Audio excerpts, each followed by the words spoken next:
दोस्तों नमस्कार, आदाब, सत श्री अकाल। उर्मिले संवाद के इस खास एपिसोड में आपका स्वागत है।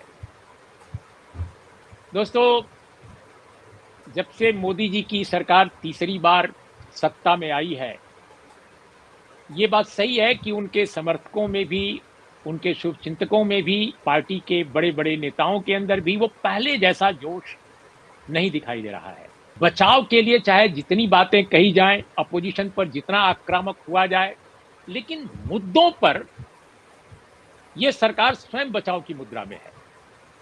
क्या वाक़ई मोदी सरकार विफलता से और विफलता की तरफ जा रही है? आखिर क्या वजह है कि सरकार इस तरह के सेटबैक का लगातार सामना कर रही है? चमत्कृत लोगों को करने के फेर में कहीं ज़्यादा ऐसी स्थितियां तो नहीं पैदा हो रही हैं कि पाँव और पीछे फिसल रहे हैं? हम इसी विषय पर चर्चा करेंगे और हमारे साथ चर्चा करने के लिए मौजूद हैं जाने-माने पत्रकार, लेखक और सत्य हिंदी के को-फाउंडर आशुतोष। आशुतोष जी, आपका आज की चर्चा में स्वागत है। हम आपके लिए मैदान खुला हुआ है कि आप जी। जिन मुद्दों पर बात करना चाहें, उन पर भी बात कर सकते हैं, लेकिन हमारी सबसे पहली आपसे जानकारी ये हम अपने दर्शकों श्रोताओं के लिए चाहेंगे कि पहले 2 जो इनके कार्यकाल मोदी जी के हैं, इस कार्यकाल में ये लोगों को लुभा ना पा रहे हैं, ना चमत्कृत कर पा रहे हैं। एक अजीब तरह की शून्यता दिखाई दे रही है, एक सेटबैक हर जगह दिखाई दे रहा है। क्या आपको क्या फ़ील हो रहा है? उमेश जी, बहुत बहुत आपका आभार कि आपने मुझे अपने इस कार्यक्रम में बुलाया। देखिए, बहुत कुछ बदल गया है 4 जून 2024 के बाद से। और उन तमाम लोगों को, भारतीय जनता पार्टी के लोगों को, और एक बहुत बड़ा तबका था जो लिबरल लेफ्ट में भी था, जो मान के चलता था कि नरेंद्र मोदी तो अपराजेय है। तो जो इनकी अपराजेयता का जो दम्भ था, जो मिथ था, जब वो टूट गया तो उसके बाद से भारतीय जनता पार्टी और पूरी की पूरी सरकार ये समझ ही नहीं पा रही है कि मौजूदा माहौल के साथ कैसे अपने आप को एडजस्ट करे और कैसे अपने अंदर बुनियादी तौर पर बदलाव करे। ये इस सरकार की सबसे बड़ा संकट दरअसल यही है। और मैं आपको याद दिला दूं कि Bharatiya Janata party is a bad loser.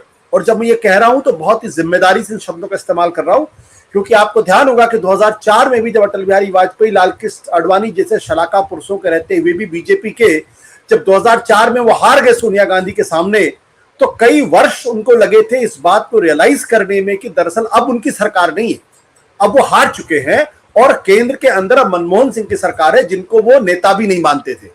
तो बीजेपी आज भी 2024 में 2004 के उस कॉम्प्लेक्स से गुजरती हुई दिखाई पड़ रही है मुझे। सबसे बड़ा कारण तो ये है, बदले हालात के अंदर एक जो व्यवहारिक राजनेता होता है, प्रधानमंत्री होता है, वो अपनी कार्यशैली में बदलाव करता है। लेकिन आपने देखा उन्होंने अपने कार्यशैली में बदलाव करने की जगह ये जताने की कोशिश की है कि दरअसल अभी भी वो पहले जैसे ही हैं। तो जिस तरीके से अपने कैबिनेट का गठन किया, शुरू के जो 4-5 सबसे बड़े पद थे उसमें उन्हीं लोगों को रखा, लोकसभा के स्पीकर में भी उन्होंने उन्हीं को रखा। तो वे लगातार संदेश देने की कोशिश कर रहे हैं कि कुछ भी बदला नहीं है, हम तो पहले जैसे ही मजबूत है। हकीकत यह है कि विपक्ष आज की तारीख में 2014-2019 की तुलना में बहुत मजबूत है।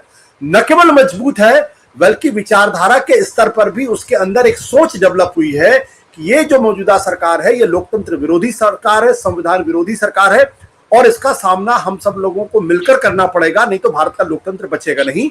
और उसमें थोड़ी कामयाबी 2024 के लोकसभा के चुनाव में उनको मिली है। कामयाबी मिलने के बाद से विपक्ष ने एक आक्रामक रुख अख्तियार किया है, हमलावर रुख अख्तियार किया है। और यह भी बीजेपी और नरेंद्र मोदी सरकार के लिए बिल्कुल नया है कि वो अभी तक एक ऐसे विपक्ष से जूझ रही थी या सामना कर रही थी जो दंतहीन था, रंगहीन, गंधहीन, स्वादहीन था। तो ये दूसरा संकट है जिससे भारतीय जनता पार्टी की मौजूदा सरकार निपट रही। तीसरी दिक्कत जो पैदा हुई है वो भारतीय जनता पार्टी के अंदर का इंटरनल कॉन्फ्लिक्ट है, जो आरएसएस के बरस भी दिखाई पड़ता है और उत्तर प्रदेश के अंदर भारतीय जनता पार्टी के अंदर भी दिखाई पड़ता है। ये सबको मालूम है कि भारतीय जनता पार्टी के शीर्ष नेतृत्व में नरेंद्र मोदी, अमित शाह को योगी आदित्यनाथ पसंद नहीं है। उनकी इच्छा के खिलाफ आरएसएस उनको लेकर आए हैं और अब इस चुनाव में हार का ठीकरा उनके सिर पर फोड़ना चाहते हैं। लेकिन वो विवश है, वो ऐसा कर नहीं पा रहे हैं। इसलिए तमाम तरीके के तत्वों का अलर्ट कर दिया गया है, उनको प्रोवोक किया जा रहा है, उनको इंसाइट किया जा रहा है कि आप योगी आदित्यनाथ के खिलाफ माहौल बनाइए, जो केशव प्रसाद मौर्य बाकी लोग कर रहे हैं। लेकिन इनका जो सबसे बड़ा संकट है वो ये कि आरएसएस की तरफ से जिस तरीके से इनके ऊपर हमले हुए हैं, आरएसएस ने लेख लिखे हैं, आरएसएस के प्रमुख ने बाकायदा कहा है कि अहंकार बहुत ज्यादा बढ़ गया है, विपक्ष को प्रतिपक्ष समझना चाहिए, और साथ ही साथ यहां तक कह दिया कि कुछ लोग अपने आप को सुपर ह्यूमन नहीं बल्कि ईश्वर बनना चाहते। तो इन नटसेल संक्षेप में भारतीय जनता पार्टी की मौजूदा परिस्थिति के लिए ये जो 4 हमने इसके आयाम बताए हैं वो उसके लिए सबसे जरूरी है, और वही उनका असली सबसे बड़ा संकट है। बाकी चीजें इनसे बाहर निकलती हैं, बाकी चीजों जो है वो इनसे निकलती हैं। आपने नरेंद्र मोदी प्रधानमंत्री के तौर पे और भारतीय जनता पार्टी के नीति निर्धारक या यूं कहा जाए कि संचालक के रूप में, चाहे पार्टी अध्यक्ष कोई भी हो, इनकी भूमिका को और इसमें क्या बदलाव आया है, कैसे इनके प्राधिकार में कमी हुई है, कटौती हुई है घटनाओं के कारण, डेवलपमेंट्स के कारण, राजनीतिक बदलावों के कारण, बहुत विस्तार से और बहुत ही मैं समझता हूं गहराई से आपने बातें रखी हैं। और मैं स्वयं इस बात पर सवाल आपसे पूछना चाहता था कि योगी महाराज को हटाने की इच्छा के बावजूद हटाने में विफलता जो अब तक मिली है, क्या वो ये बताती है कि वाकई अमित शाह जी और नरेंद्र मोदी जी की जो संयुक्त शक्ति है वह आरएसएस की के वीटो पावर के सामने वो नहीं चल पा रही है? पहले ये समझा जा रहा था, आशुतोष आप तो आरएसएस को और बीजेपी को काफी आपने अध्ययन किया है, पहले ये समझा जाता था कि आरएसएस चाहे जितना ताकतवर पहले रहा हो वाजपेयी और आडवाणी के दौर में, लेकिन आज की स्थिति में मोदी और शाह की जो ताकत है वो भारत के 2-3 बड़े कारपोरेट हाउसेज से जितनी शक्ति वो पा रहे हैं उसके कारण अब आरएसएस महत्वहीन हो गया है, उतना रिलेवेंट नहीं रहा है। तो आपका असेसमेंट क्या है? क्योंकि योगी महाराज को हटा पाने में अभी तक की विफलता ये बताती है कि आरएसएस की चली है, बीजेपी में 2 बड़े जो लोग हैं उनकी नहीं चली है। How do you see? ये एक बहुत ही गहरा सवाल है, और इस गहरे सवाल का जवाब दरअसल राजनीति में है ही नहीं। मैं ये बात इसलिए कह रहा हूं क्योंकि देखिए, भारतीय जनता पार्टी और बाकी के राजनीतिक पार्टियों में एक बुनियादी फर्क है। भारतीय जनता पार्टी एक विचारधारात्मक पार्टी है, काफी हद तक सीपीएम जैसी पार्टी है या सीपीआई जैसी पार्टी है। लेकिन सीपीएम और बीजेपी में जो एक दूसरा फर्क है वो ये कि इनकी जो लगाम है वो आरएसएस के हाथ में है। RSS is the original torch bearer of BJP Hindutva. यह बुनियादी फर्क है बीजेपी में और आरएसएस में और बाकी दूसरे राजनीतिक पार्टियों में। तो जब तक उस हिंदुत्व का सहारा लेकर भारतीय जनता पार्टी के नरेंद्र मोदी और अमित शाह भारतीय जनता पार्टी को जिताते रहे, तब तक तो उनकी उपयोगिता बनी हुई थी। लेकिन जैसे ही वो बहुमत का आंकड़ा नहीं छुपा और उत्तर प्रदेश जैसे राज्य में और महाराष्ट्र जैसे राज्य में जहां से 48 और 80 सीटें आती, यानी 128 सीटें जहां से आती हैं, वहां भारतीय जनता पार्टी अगर बिखरती हुई दिखाई पड़ती है तो फिर लगाम नरेंद्र मोदी अमित शाह के हाथ से निकलकर वो आरएसएस के हाथ में चली जाती है। और आरएसएस के अंदर बहुत स्पष्ट सोच है, वो ये कि नरेंद्र मोदी की प्राथमिकता प्रधानमंत्री की कुर्सी होगी, अमित शाह की प्राथमिकता नरेंद्र मोदी के बाद प्रधानमंत्री बनने की प्राथमिकता होगी। लेकिन आरएसएस की जो प्राथमिकता है वो ना तो प्रधानमंत्री बनने की है, ना केंद्र के अंदर सत्ता बनाने की है। बन जाए तो बहुत अच्छा है। उसकी प्राथमिकता है कि आने वाले 40, 50, 100 साल के अंदर हिंदू एक हो जाए, हिंदू एक आइडेंटिटी के तौर पर एक भाषा में बात करे, एक परंपरा में बात करे, एक पॉलिटिकल इकाई में कन्वर्ट हो जाए, ताकि जो 1000 साल में मुसलमानों और क्रिश्चियंस विद इन कोर्ट की वजह से जो जो जो जो प्रताड़ना सहनी पड़ी, जैसा कि आरएसएस मानती है, उसका सामना उसको भविष्य में ना करना पड़े। तो आरएसएस की यह सोच है। उस सोच में Bharatiya Janata party cover fire देने का काम करती है। नरेंद्र मोदी और अमित शाह उस ट्रेन के उस स्टेशन जैसे हैं जहां हिंदुत्व का कारवां रुकता तो जरूर है, लेकिन वो अल्टीमेट डेस्टिनेशन नहीं है। उसको नरेंद्र मोदी के आगे जाना होगा, उसको अमित शाह से आगे जाना होगा। ये है आरएसएस की असली सोच और चिंता। और उत्तर प्रदेश ने और महाराष्ट्र ने उसको ये सोचने के लिए मजबूर कर दिया है कि जो हिंदुत्व नरेंद्र मोदी और अमित शाह परस्यू कर रहे थे, जिसके माध्यम से भारतीय जनता पार्टी जीत रही थी, क्या अब उसमें कुछ बुनियादी बदलाव करने की जरूरत है? पहला सवाल तो ये। दूसरा सवाल यह है कि जिस तरीके से सामाजिक न्याय की लड़ाई आगे मजबूत हुई है, क्या उससे बीजेपी को नुकसान हो रहा है?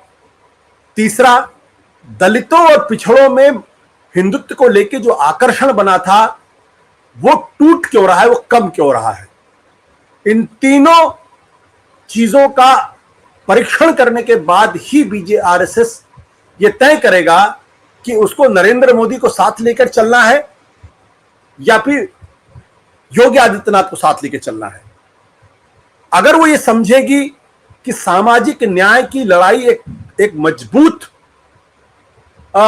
चुनौती के तौर पर है और उसका सामना करना है, तब तो वो नरेंद्र मोदी को लेकर आगे बढ़ सकती है। लेकिन अगर उसको यह लगेगा कि हिंदुत्व और सामाजिक न्याय की लड़ाई एक साथ नहीं चल सकते, क्योंकि सामाजिक न्याय की लड़ाई जब जब आगे बढ़ेगी, हिंदुओं में एकता की जगह विखंडन होगा, टूटन होगा।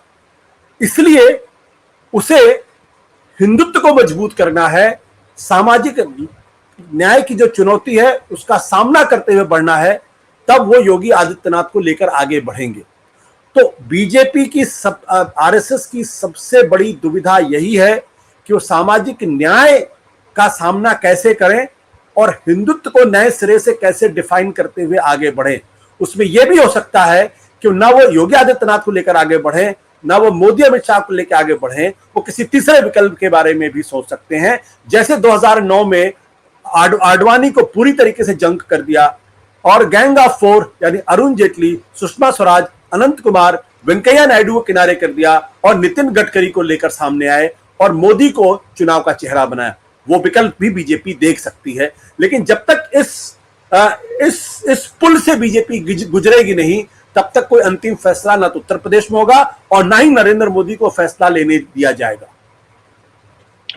तो क्या यह माना जाए कि अगर हिंदुत्व बनाम सामाजिक न्याय की जो कशमकश है, अगर ये यूं ही जारी रहती है और आरएसएस को ये महसूस होता है कि एक तरफ नहीं चीजें जा रही हैं, यानी हिंदुत्व की तरफ नहीं जा रही हैं चीजें, बल्कि दोनों में घमासान बरकरार है, कोई भी आगे निकल सकता है, सामाजिक न्याय का जो पहलू है वो बहुत कमजोर नहीं अभी पड़ा है मंडल कमंडल के उस पुराने दौर के बावजूद, तो आपको क्या लगता है कि 2024 में सरकार में आए नरेंद्र मोदी क्या बीच में प्रधानमंत्री के पद से हटाए भी जा सकते हैं? उनकी जगह कोई दूसरा, तीसरा या चौथा भी आ सकता है आपके हिसाब से? देखिए, नरेंद्र मोदी ने अपनी अपरिहार्यता बना ली थी जब लगातार 2 बार वो बहुमत का आंकड़ा छूकर आए। लेकिन हमें यह नहीं भूलना चाहिए कि नरेंद्र मोदी से ज्यादा बड़ा योगदान बीजेपी का जो रिसर्जेंस है, बीजेपी का जो उभार है, उसमें लाल कृष्ण आडवाणी का था। लाल कृष्ण आडवाणी ने पहली बार हिंदुत्व को भारतीय मानस में एक्सेप्टेबल बनाया। उसको न केवल एक्सेप्टेबल बनाया, बल्कि उसको एक पॉलिटिकल इलेक्टोरल करेंसी में कन्वर्ट करने का काम किया। उसमें अटल बिहारी वाजपेयी की भी भूमिका थी। तो जो आरएसएस, जो हिंदुत्व गांधी जी की हत्या के बाद एक पूरी तरीके से अनटचेबल हो गया था, जिसको अपनी आइडेंटिटी 1977 में पूरी तरीके से खत्म करनी पड़ी थी, इससे बड़ी हार तो बीजेपी आरएसएस की नहीं हो सकती थी कि आप अपनी पूरी आइडेंटिटी खत्म कर दे। और उस कशमकश से निकलने के बाद उन्होंने गांधीयन सोशलिज्म एक्सेप्ट किया। तब उस पूरे संदर्भ में लाल कृष्ण आडवाणी ने उसको रीडिफाइन किया। उसमें बाला साहब देवरस ऑब्वियसली उनकी भूमिका थी, अशोक सिंघल की भी भूमिका थी, राम जन्मभूमि आंदोलन की भी भूमिका थी, लेकिन पॉलिटिकल करेंसी को कन्वर्ट करने का काम लाल कृष्ण आडवाणी ने किया था। और जब वो लाल कृष्ण आडवाणी उनके लिए उपाध्याय नहीं रह गए, तो आपको याद होगा जिन्ना की मजाक के भाषण देने के बाद उनसे जाकर इस्तीफा मांग लिया गया था, और जब 2009 में वो डिलीवर नहीं कर पाए तो उनको हटा दिया गया। और सबको मालूम है कि लालकृष्ण आडवाणी 2014 में भी प्रधानमंत्री पद के उम्मीदवार बने रहना चाहते थे, उन्होंने नरेंद्र मोदी का खुलकर विरोध किया था। तो अगर लालकृष्ण आडवाणी को आरएसएस किनारे कर सकता है तो नरेंद्र मोदी को भी कर सकता है। नरेंद्र मोदी तब तक ही सुप्रीम लीडर हो सकते हैं जब तक कि वो इलेक्टोरल चुनावी जीत बीजेपी को दिला सके। आडवाणी मोदी में एक बुनियादी फर्क यह कि आडवाणी और अटल बिहारी वाजपेयी का सम्मान आरएसएस का काडर करता था, मोदी को लेकर सम्मान नहीं है, आतंक ज्यादा है, भय ज्यादा है, खौफ ज्यादा है। तो जिस दिन आप जिताना बंद कर देंगे उस दिन वो सारी ताकतें सर उठा के खड़ी हो जाएंगी। आज आप देखिए बंगाल में आवाज आ रही कि आपका साथ सबका विकास नहीं चलेगा। ये आवाज पहले क्या आप सोच सकते थे? या यूपी में जिस तरीके की बातें हो रही हैं कि ओवर कॉन्फिडेंस ले डूबा, मोहन भागवत कह रहे हैं अहंकार। तो ये सारी आवाजें 2024 के लोकसभा चुनाव के पहले नहीं थी। तो ये मैं फिर दोहराता हूं कि ये ऑप्शन आरएसएस एक्सरसाइज कर सकता है अगर उसको लगेगा कि नरेंद्र मोदी को लेकर हिंदुत्व का कारवां आगे अब नहीं बढ़ पाएगा। उसको रीडिफाइन और उसको नए सिरे से परिभाषित करने की जरूरत है, उसको नए रंग रोगन देकर नया बनाने की जरूरत है, ताकि जो अगली पीढ़ी है उसको भी वो एक्सेप्टेबल हो जाए और वो एक डिस्क्रेडिटेड कॉन्सेप्ट ना रह जाए। जी आशुतोष, हम कुछ ऐसे व्यवहारिक मुद्दों पर भी जाएंगे जो इस सरकार के लिए बहुत मुश्किल पैदा कर रहे हैं और जो इस सरकार की लोकप्रियता को, उसके ग्राफ को बहुत तेजी से नीचे गिरा रहे हैं। हमने अब तक वैचारिक और सैद्धांतिक प्रश्नों पर बहुत महत्वपूर्ण बातचीत की है, लेकिन आप देखिए हाल के दिनों में हम पहले इंटरनल अपने इश्यूज को उठाते हैं भारत के अंदर जो है। हाल के दिनों में सुप्रीम कोर्ट से एक बहुत महत्वपूर्ण फैसला आया, हिस्टोरिकल कह सकते हैं। अब उस फैसले को लेकर अभी तक सरकार बिल्कुल खामोश है। भारतीय जनता पार्टी देश की सबसे बड़ी पार्टी है, सत्ताधारी पार्टी होने के अलावा, लेकिन उसने एक ऑफिशियल बयान नहीं दिया है सुप्रीम कोर्ट के फैसले पर, और वो है एससी एसटी के रिजर्वेशन में वर्गीकरण और क्रीमी लेयर दोनों को अप्लाई करने का, स्टेट को अधिकार दिए जाने का एक सुझाव, और वो फैसले के रूप में है, केवल सिफारिश के रूप में नहीं है, फैसले के रूप में है। साइलेंट है सरकार। क्या आपको लगता है कि हरियाणा से लेकर महाराष्ट्र तक के चुनाव में ये एक बहुत बड़ी मुश्किल है भारतीय जनता पार्टी के लिए, मोदी सरकार के लिए, ये मुद्दा दलितों का? देखिए, बीजेपी लगातार ये कोशिश करती रही है कि वो बार बार कहती तो जरूर है कि हिंदू एकता, हिंदू एकता, हिंदू एकता, लेकिन हकीकत में यह है कि भारतीय जनता पार्टी ने हिंदुओं में जितना विभाजन किया है उतना किसी और पार्टी ने नहीं किया है, और हर प्रदेश में किया है। पहले तो उसने पूरे भारतीय समाज को हिंदू और मुसलमान में बांट दिया। उसके बाद जब वो उत्तर प्रदेश में जाती है तो दलितों को जाटों और गैर जाटों में बांट देती है।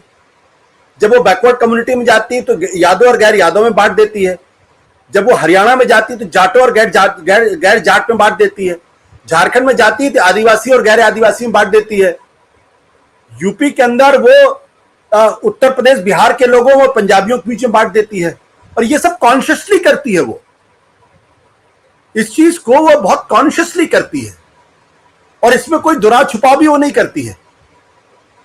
तो लेकिन उसकी प्रॉब्लम क्या है कि ये चीज दबे छुपे तरीके से हो तो ज्यादा बेहतर है।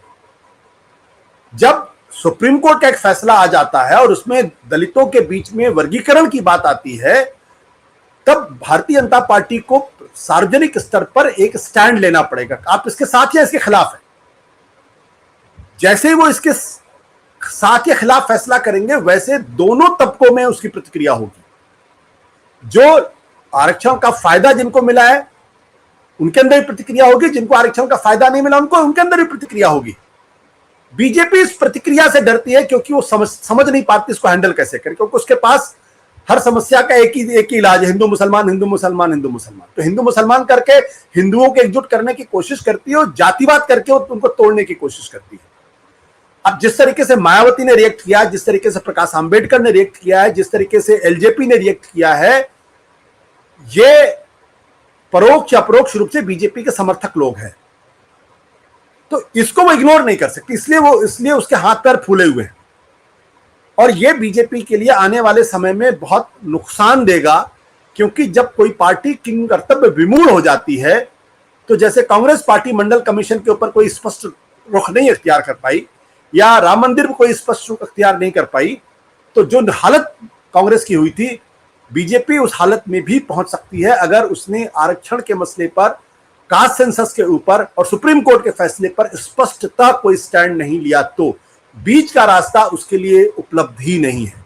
आशुतोष जी, एक सवाल और मैं उठाना चाहता हूं जो बिल्कुल ताजा है। हमारे लोगों को पेरिस ओलंपिक से कोई बहुत ज्यादा आशा नहीं थी। देश में जो भी खेल प्रेमी हैं उनको मालूम था कि जितना हम पहले पाते थे उसी के आसपास रहेगा पदक तालिका में हमारा स्थान, लेकिन फिर भी लोग अपेक्षा करते हैं कि भाई कुछ तो हमें मिल जाए। विनेश फोगट जिस तरह से पहले दूसरे राउंड में लड़ी और लगातार उनका सितारा बुलंद होता गया, और ऑल ऑफ सडन ये हुआ कि फाइनल में ये नौबत आ गई कि फाइनल से पहले ही उनको अयोग्य घोषित कर दिया गया। मैं कोई कॉन्स्पिरेसी थ्योरी की बात नहीं कर रहा हूँ, बिल्कुल नहीं, लेकिन जो हालात पैदा हुए और उसमें भारत का जो डेलीगेशन है प्रशासन का, खेल प्रशासन का, पीटी उषा जी के नेतृत्व में, जो वहाँ पर फिजियोथेरापिस्ट है, जो डॉक्टर्स है, जो इंटरवीन करने वाले, लीगल ओपिनियन देने वाले लोग हैं, जो डिप्लोमेटिक इंटरवेंशन करने वाले लोग हैं, पूरा एक कंपोजिट टीम होती है। जब कभी हम ओलंपिक में जाते हैं, एशियाड में जाते हैं, तो उसका जो इनएक्शन दिखा है, जैसे उदाहरण लोग सोशल मीडिया पर दे रहे हैं, केनिया में ऐसा हुआ, अमुक देश में ऐसा हुआ था, तो लोगों ने कैसे वहां पर रिएक्ट किया था, उसकी सरकार ने, हमारी सरकार ने तो रिएक्ट ही नहीं किया। जब मीडिया में आने लगा तब वो रिएक्ट करने लगी। तो ये जो विनेश फोगट का इशू है, आप कह सकते हैं कि एक इंडिविजुअल खिलाड़ी का है, लेकिन ये देश से जुड़ गया है, इमोशन से जुड़ गया है लोगों के। और आप देख रहे हैं कि बीजेपी समर्थक जो हैं विनेश फोगट पर गुस्सा उतार रहे हैं और कह रहे हैं कि नहीं, उनको स्वीकार कर लेना चाहिए, गलती उन्होंने की है। और दूसरी तरफ एक बड़ा हिस्सा कह रहा है कि अगर उनका वजन 100 ग्राम बढ़ा तो इसके लिए भी वो प्रशासन जिम्मेदार है जो हमारी ओर से खेल का काम देखता है ओलंपिक में। तो इससे मोदी सरकार की विफलता से हम नहीं जोड़ रहे हैं, लेकिन क्या ये मोदी जी के लिए एक सेटबैक हो सकता है कई स्टेट्स में? उर्मिला जी, ये निश्चित तौर पर एक बड़ा सेटबैक है, और इसलिए नहीं है कि विनेश फोगाट ओलंपिक से डिस्क्वालीफाई हो गई है, बल्कि जो विनेश फोगाट वो महिला एथलीट हैं जिन्होंने सड़क पर उतरकर जो आंदोलन किया था, और वो आंदोलन भारतीय जनता पार्टी के एक मेंबर ऑफ पार्लियामेंट ने ब्रजभूषण शरण सिंह के खिलाफ किया था, और बहुत ही गंभीर आरोप थे महिलाओं के साथ, महिला एथलीट के साथ बदसलूकी के। उस पर पूरे देश की राय एक थी, लेकिन सरकार की राय अलग थी। जो सरकार जिस पार्टी के लोग फैजाबाद के अंदर किसी की बेकरी बुलडोजर्स गिरा देते हैं, कहीं किसी क्रिमिनल को गोली मार देते हैं, वो ब्रजभूषण शरण सिंह के ऊपर पूरी तरीके से चुप थी। ना तो ब्रजभूषण शरण सिंह के घर पे बुलडोजर चला, ना ब्रजभूषण शरण सिंह को गिरफ्तार किया गया, और ना ही ब्रजभूषण शरण सिंह के खिलाफ किसी तरीके की कोई कार्रवाई पार्टी ने की। वो एक परिदृश्य है जिस परिदृश्य के अंदर ये लगता है कि नरेंद्र मोदी की सरकार, भारतीय जनता पार्टी जो है, ये विनेश फोगट के प्रति इसका रवैया सहानुभूतिपूर्ण नहीं है, और इसलिए जो कुछ भी ओलंपिक में हुआ है उसके पीछे एक बड़ा षड्यंत्र हो सकता है। मैं नहीं कहता हूं कि षड्यंत्र हुआ है, षड्यंत्र नहीं, मुझे इसके बारे में कोई जानकारी नहीं, मैं कॉन्स्पिरेसी थियरी में यकीन भी नहीं करता, लेकिन यह परिदृश्य मौजूदा सरकार का अपना बनाया हुआ है। अगर उन्होंने ब्रजभूषण शरण सिंह के खिलाफ कार्रवाई कर दी होती तो आज लोगों की सहानुभूति विनेश फोगाट के साथ भी होती और सरकार के साथ भी होती। आज लोग खुलकर कह रहे हैं, छुप के कह रहे हैं कि चूंकि विनेश फोगाट ने सरकार के खिलाफ खड़े होने का काम किया था और खुलेआम अपने पदकों को गंगा में प्रवाहित करने की धमकी दी थी, इसलिए जरूर कुछ न कुछ विनेश फोगाट को सबक सिखाने के लिए किया गया है। तो मैं ये मानता हूं कि ये दरअसल हकीकत में सरकार की विफलता है और इसको उसी तरीके से देखना चाहिए। सेटबैक से ज्यादा मैं इसको विफलता, नाकामी मानता हूं और ये खुद का क्रिएटेड हुए, सेल्फ क्रिएटेड है। उसी तरीके से जैसे कि बांग्लादेश के अंदर आपने देखा, जो पिछले 2-3 महीनों की सबसे बड़ी विदेश नीति की हमारी विफलता है। तो दोस्तों आज इतना ही। नमस्कार, आदाब, सत श्री अकाल।